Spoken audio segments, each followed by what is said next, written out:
Hey there viewers, welcome back to Brave All Trades. Next on the bench is another Stihl product, FS80R. Low runtime on this thing. Went to go use it the other day, did the whole normal startup sequence, full choke, prime it, give it enough pulls till it rolls over one time. And it rolled over the first time, and beyond that, it basically acted like it was flooded. It would never crank up after that. And I've started a lot of Stihls, so I'm pretty familiar with the startup sequence. I pulled the spark plug and it was wet. When I started looking at the plug and pulled on the boot came off in my hand pretty easy. So I think that it actually just came apart and I possibly lost spark. Let me show you a trick on how to get this boot reattached on this if you don't have time or don't feel like buying a new coil. I'll show you how these things are actually built and put together. Let's pull off the top cover. Okay, we've got two T27s, one back here, and one right here on the front. The cover should slide right off. Okay, so here's your ignition coil. As the motor turns, there's a magnet that actually builds and breaks the field.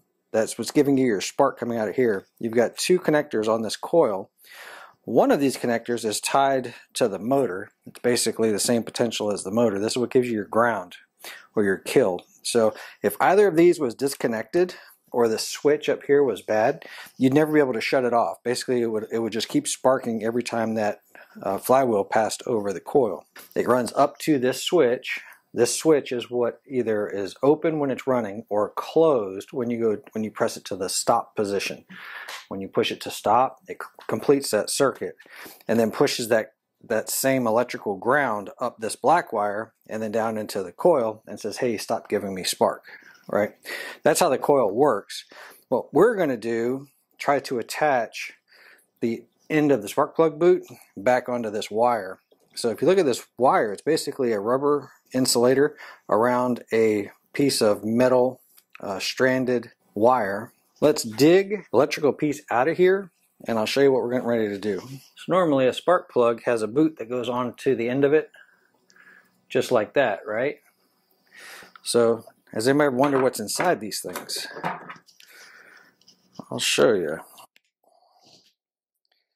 Okay, it's a little coil of wire with a hook on it. I don't know if you see that hook.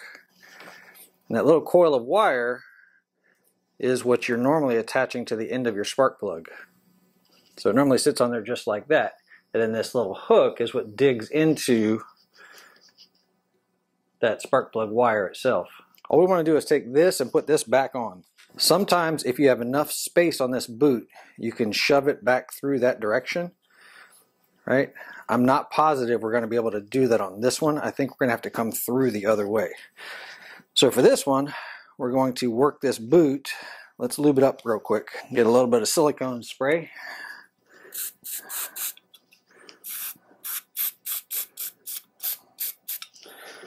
And then silicone spray here.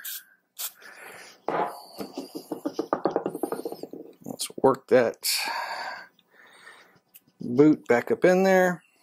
Excuse me, the boot back up onto the wire. I guess I should have said.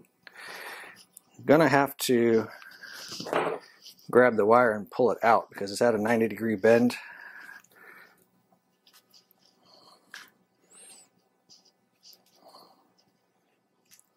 Okay, so now that we've done that, the boot can slide back on once we get this reattached. All right, so the very end of this has a very sharp cut to it, right? That little cut is going to match up with a hole that goes right into this wire. And hopefully it works its way in. There's a little hole right there that hole pierces through to here. If you didn't have one before, if you had to shorten this up, if this got broke, you could just pierce a brand new one in there. All I recommend is make sure that it doesn't kick off to the side and completely miss the metal. So all you're trying to do is stab it right back into what it was before. I'm just going to put it on there like that, and I'm going to mash it back down. If this kicks off, it's going to stab you right in the finger and it hurts. So just squeeze those back together so that makes electrical contact again. Right, so it should look just like that. That little piece is stabbed right back into that wire, and I've made an electrical connection from inside that coil up to the end of here that actually touches the spark plug. I'm just going to soap it back up again with some silicone, and we're going to slide this boot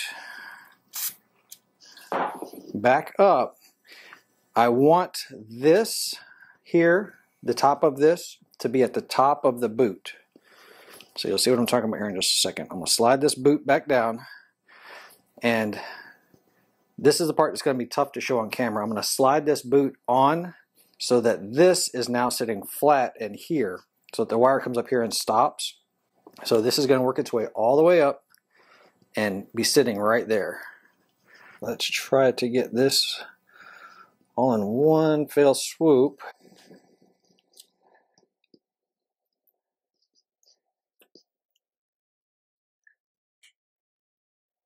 There we go. I don't know if y'all can see it. Spark plug goes on there just like that. Give it a little tug, and yep, it's back on. And obviously I was concerned about not having spark originally, so let's go ahead and check this while we're here.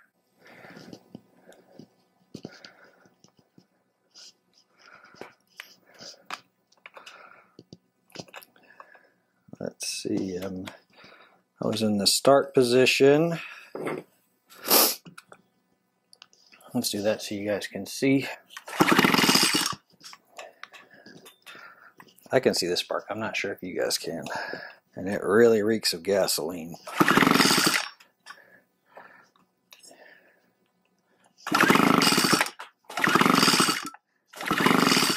So I was just trying to show you guys that it has plenty of spark. We're going to go ahead and change this plug because I think it's extremely wet, and I just want to give it a fighting chance. The plug probably could be cleaned, but honestly, why? Let's just get a new plug. My favorite replacement plug for these, NGK BPMR 6As.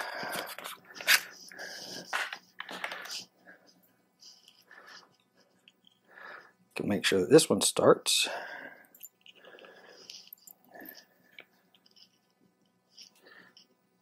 Got a little bit extra silicone in there, so it's turning on me pretty easy. So let's just check it for spark real quick.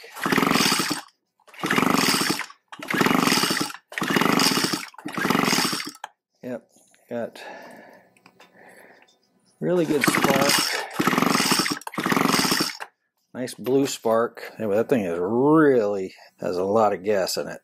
Let's pull a few, let's just get a few extra.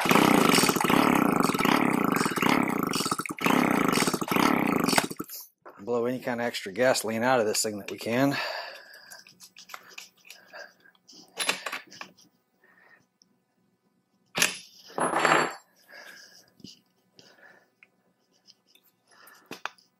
Let's do it. Let's just go to half choke just to make sure that I haven't flooded it again.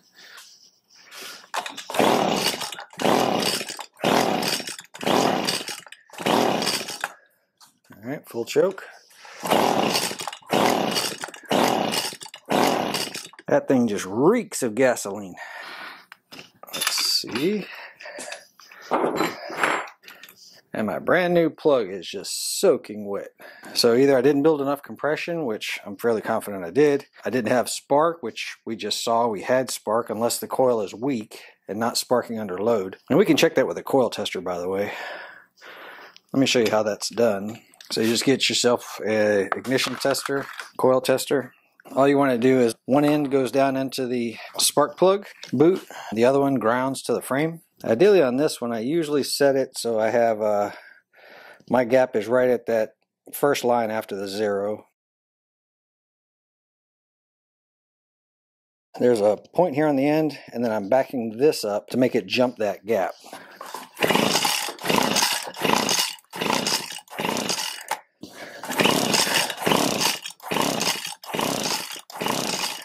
But the coil is strong enough to jump a large gap. You want it to be able to jump a pretty decent gap because the think of it, it's not just the spark plug gap. You're trying to overcome what would be the compressed fuel and everything else. So it has to jump a pretty decent gap. What I'm noticing as I'm pulling on this thing, I've got gasoline just flying out of this. So I think my biggest problem is that the carburetor is just dumping fuel into this thing.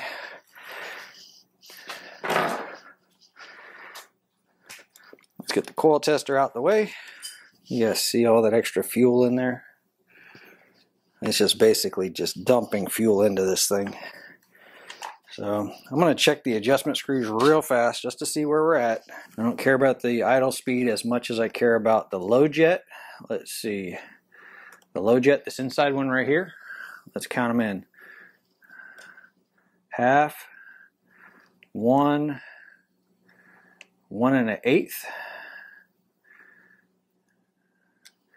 On the high speed, let's see, what do we got looking at?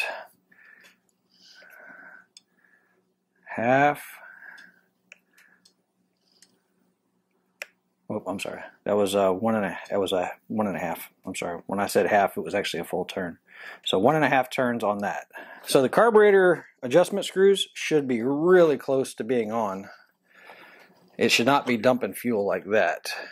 Lack of air would do it. Let's check real quick. This is open. So my choke is open, because if it was closed, it'd be right there. It closes off the air. So that's open.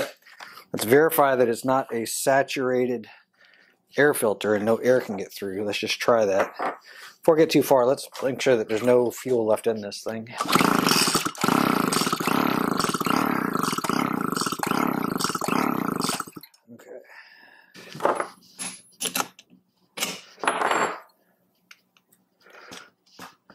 Okay, I'm in the start position.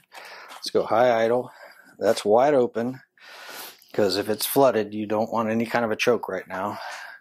Let's see if we can get it to do anything. Let's hold the throttle wide open and try it.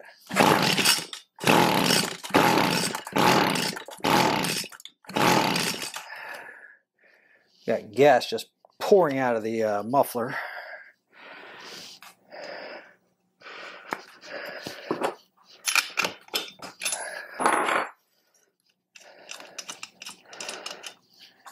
And my plug is soaking wet again. All right, let's find out why the carburetor is dumping so much fuel down that motor. It's not an air restriction. It has good fuel, I promise you that. It was a brand new fuel that I had put in it. So let's get the carburetor off and see what's going on.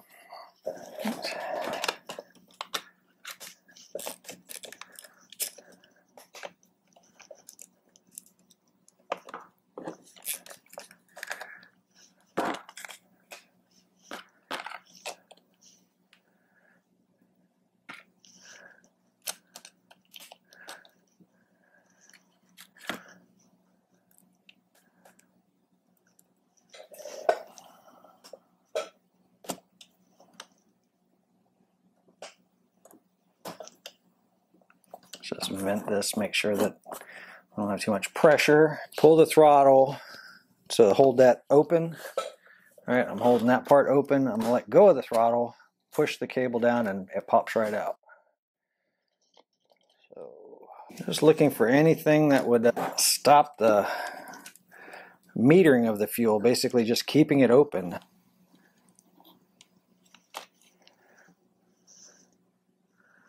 It's the fuel pump side.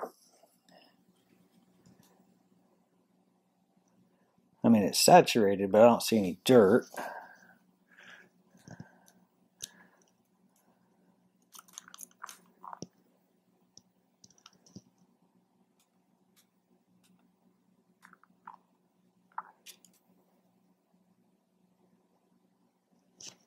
Obviously, it's not a restriction there, right? Because we're just dumping fuel in.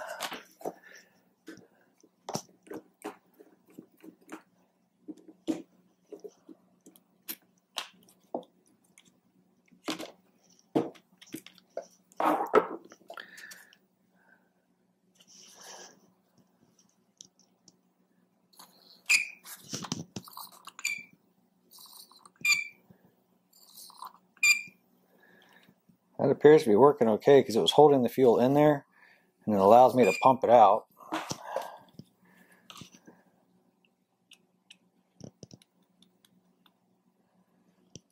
Metering diaphragm is, I mean, it doesn't look like it's in bad shape.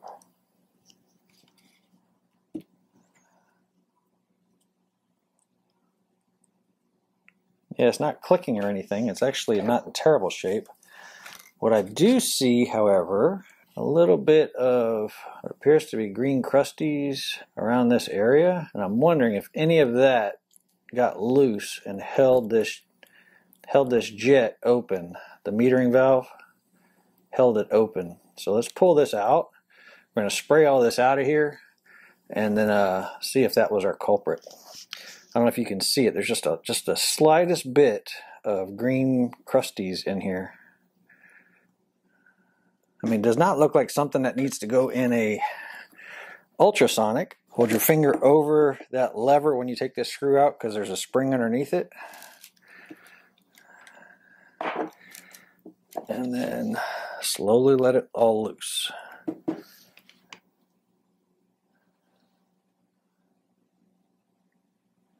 Let's clean the end of the needle off. And then we're just going to use some carb spraying and spray all this out real quick. There's a lot of fuel flowing. What I think is what's occurring though is that valve is not sealing off properly for whatever reason. Basically the fuel is just steady rolling into this area instead of being able to close once the metering valve is full and says, hey, I've got enough fuel for it to dump in. So it's just basically just pouring fuel in through that jet into the body of the carburetor. I'm sorry, that jet into the body of the carburetor. So let's just clean it out real quick.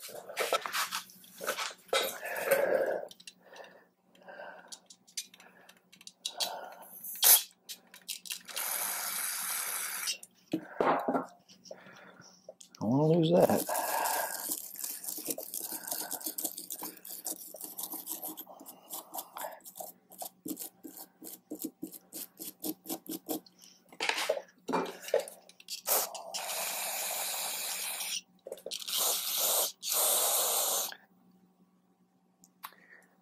Nope, it needs a bath in the ultrasonic cleaner. The more I spray and scrub, the more comes out. Very surprising because this was actually running a couple weeks ago and I ran it out of fuel, so it shouldn't have had anything to gel up in there, but I guess ethanol just bit me. So let's get this in the ultrasonic. I'll get back with you guys. Yeah, it's pretty cloudy. It's just water and some purple power. But the ultrasonic cleaner must have got something out of it because usually it comes out a little bit more clear than that. Let me get this drained. Okay, so you never ever use compressed air for cleaning out carburetors. However, I do it. Try to be careful which way you're moving everything and try to use very low pressure air.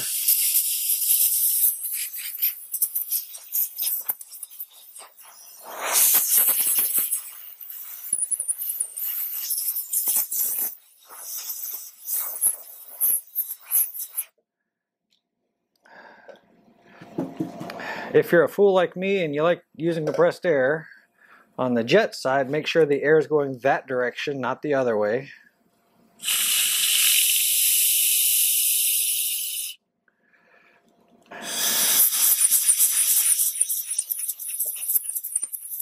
And then on the, I guess I should have said the needle side, and then on the jet sides, make sure, some of them have O-rings at the bottom here, make sure that the air is flowing that direction.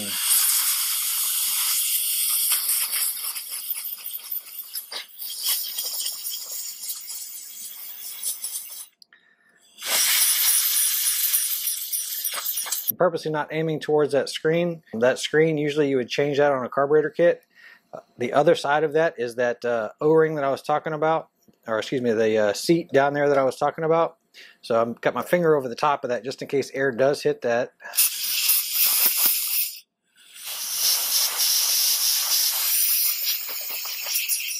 I know there's a lot of people that say they've been working on these things for decades and they never use air and all this other stuff.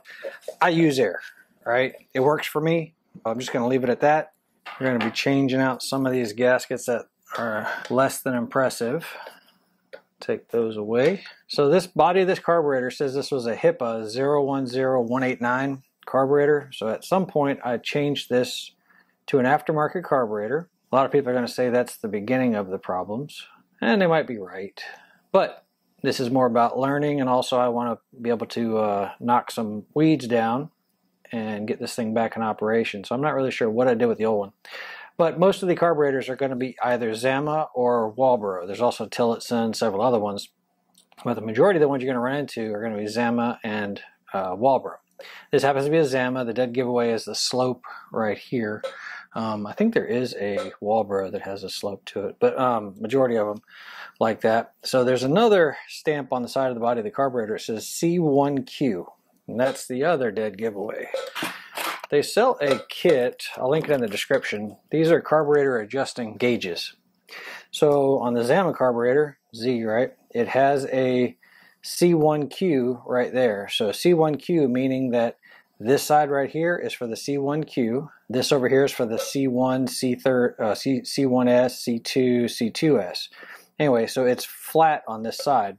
So what you're using it for is to put across the body of the carburetor and to see if your metering lever is correct. This one's not. Let's see if I can show light behind here to show you what I'm talking about. What I'm trying to show you is that there's light that passes underneath between here and the top of that metering lever, which means it's not adjusted properly. So it's not off by much, but it's off by enough. So let's get this bent up just a little bit.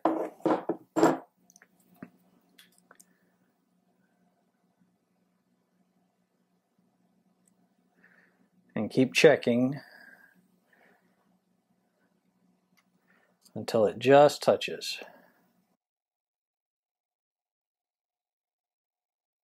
Just applying ever so slight pressure. So battery died. So what I'm checking for is that the gauge itself slides and just touches the top of that metering lever without moving it on that gauge. So by the way, that being out of adjustment would also cause it to flood like that because it doesn't meter the correct amount of fuel. I don't think that was my problem. Let's go ahead and put these new gaskets on.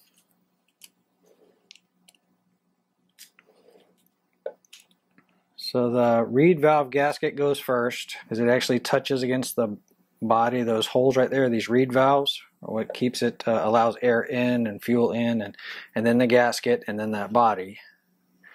But the dimples are on the this other side. So you have to line them all up on the other side and pull it tight. Just take your time and make sure it's mashed on there correctly.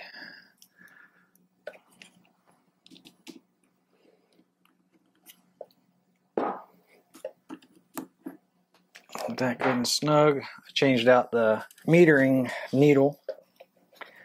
Okay, let's see if I can use this gasket here. Nope, I cannot. This is not the right metering gasket for this. So I think we're going to be, I just had a couple of open gaskets. I didn't have the right kit for it, so I was just trying to see if I could use what I had. All right, let's put this one back on here just like that. Make sure it's clean, obviously.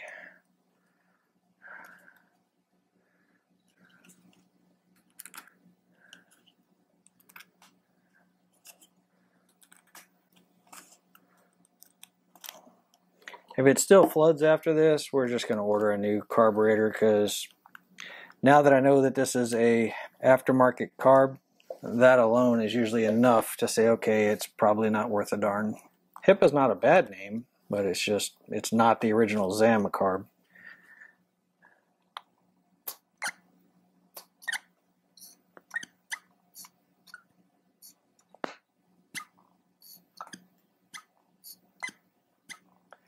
Just seeing if it's sucking fuel like it's supposed to. Bring up the throttle, put the cable back in, make sure it works. Gasket, put my fuel lines back on.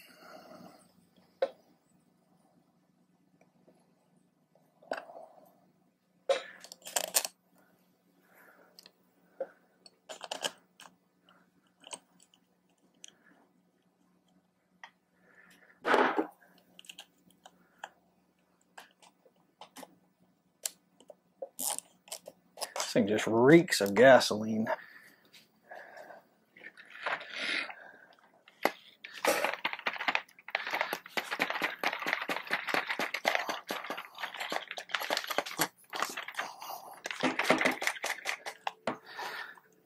Oof. It's got a strong gas odor, that's for sure. Looks like a lot came out of the cylinder too. Tell you what, let's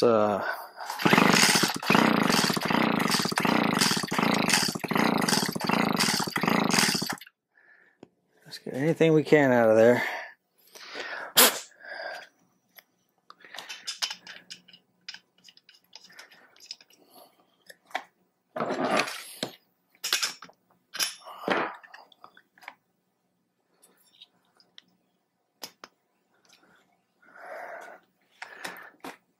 Give it some high throttle. We're going to leave the choke open for the trial and see if she fires right off, because it has a lot of gas in it.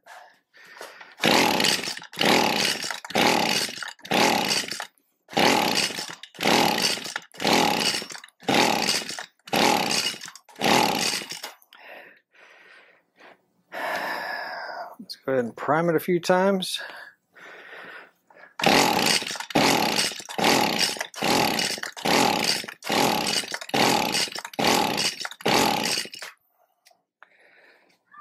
Against my better judgment, let's go ahead and try to choke it and see what it does.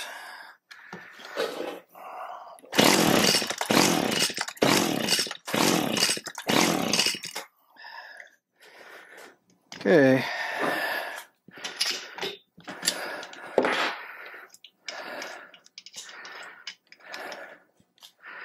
This plug is soaking wet. All right. Yep. We're going to go ahead and order a carburetor for this thing. I'll bring you guys back as soon as I have a carb for it. Well, a couple of weeks of really hot temperatures have passed, and that was followed up by more hot temperatures. I received a aftermarket kit in the mail, HIPAA carb. I've had decent luck with them. Let's compare this real quick. I'll do a better comparison. I just want to make sure that it looks about the same. Well, that looks right. Air filter looks right. So is that a pre-filter? Came with a couple new fuel filters, some fuel line. Came with a couple of new grommets for the gas tank. I'm not really sure why, but they always include several primer bulbs, and then some gaskets, and a spark plug that I probably will never use. I've had really good luck sticking with name brand spark plugs.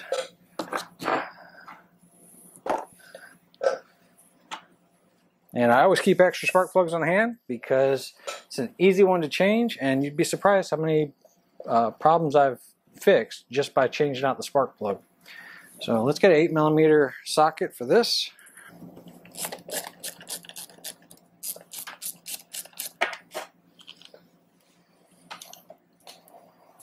Remember, pull the throttle, hold that up. You can push the cable out just like that. Sometimes you have to vent the cap, just make sure there's no pressure on these lines. This thing still has just fuel everywhere. Compare these real quick. Looks identical. Both of these made in China. Is that gasket any good? It appears like it's in good shape. And I actually like it better than the replacement gasket. First off, it's on there pretty good. Second off, it's not shaped in a square. It's, you know, this one's diamond shaped. So it doesn't have a bunch of excess gasket material hanging off.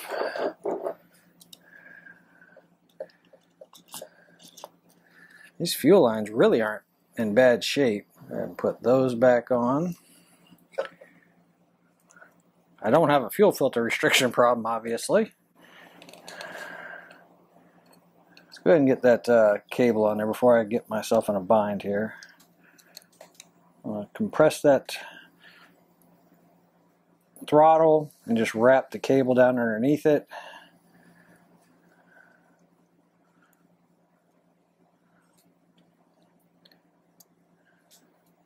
and the cable has a there's a spot on the carburetor that the cable goes into. One side has a hole, the other side is flat, so that little grommet on the end, or the barb on the end, has to go up into that hole. If it's down here, your throttle will be held open, so make sure it's on there the right way. Just like that. Let's put this back on.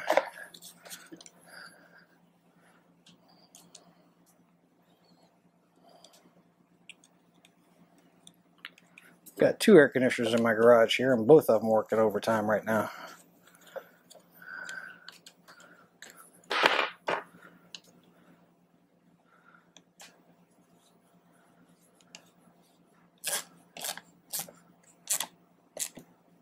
Holding way up on this so that I don't over tighten that.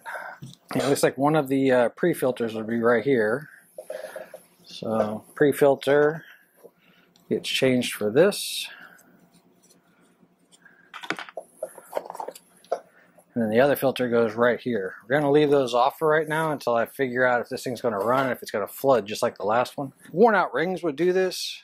You know, I mean, it's not building compression, it just starts filling up with fuel.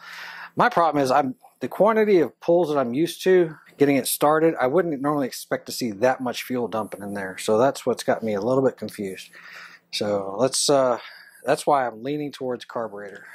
So let's turn this over and dump anything that could have accumulated in there out.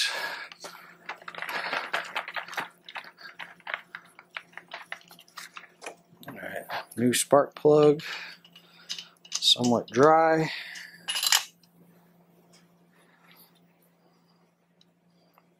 Let's check and see if the primer works. See if it pulls fuel like it's supposed to.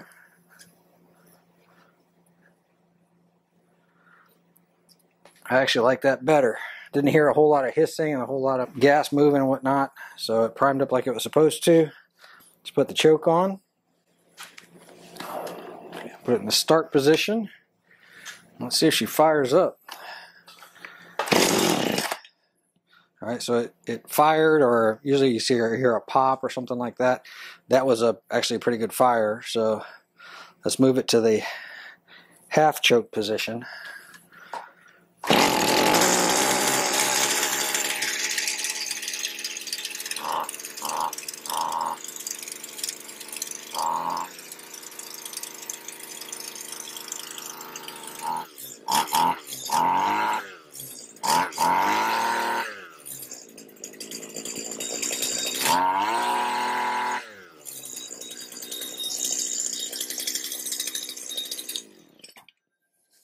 Oh, that was pretty quick. She fired right up. Fast enough to dump all my stuff on the floor. Let's see if restart works like it's supposed to. I'm back to the start position.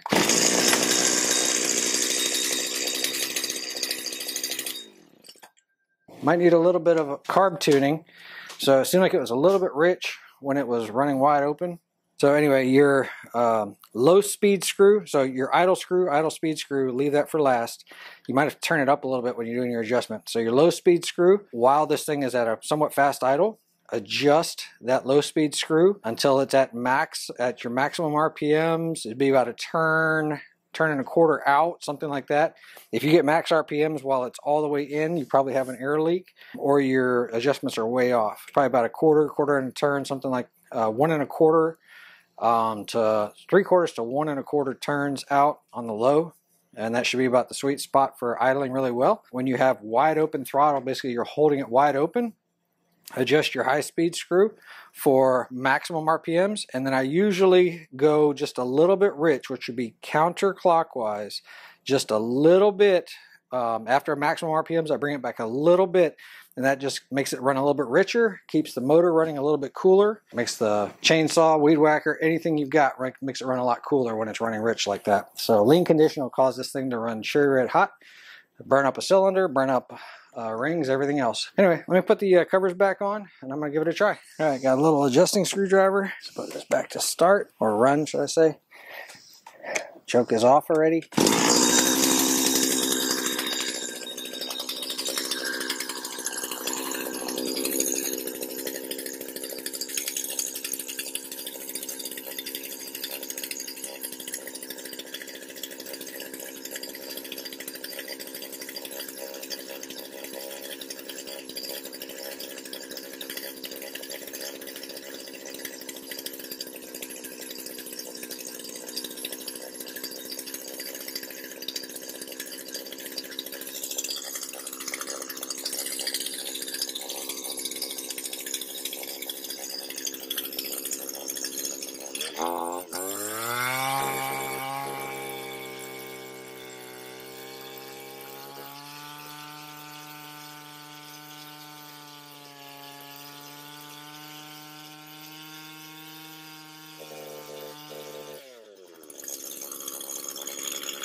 Okay, so I adjusted the low speed until I had probably about middle position of it running just about right. I went back and went wide open throttle, and I went to the highest speed, and then I turned it back counterclockwise just until it started burbling, like blah, blah, blah, blah, blah, blah, making a burbling noise. It's a little bit rich. It's called four-stroking. Once I was happy with that, I took my idle speed and I turned it down to about what I wanted. So you can put a tachometer on here, and sometimes I do. Sometimes if I know what it's supposed to sound like, I'll just do it by ear. So let's just make sure she restarts easily.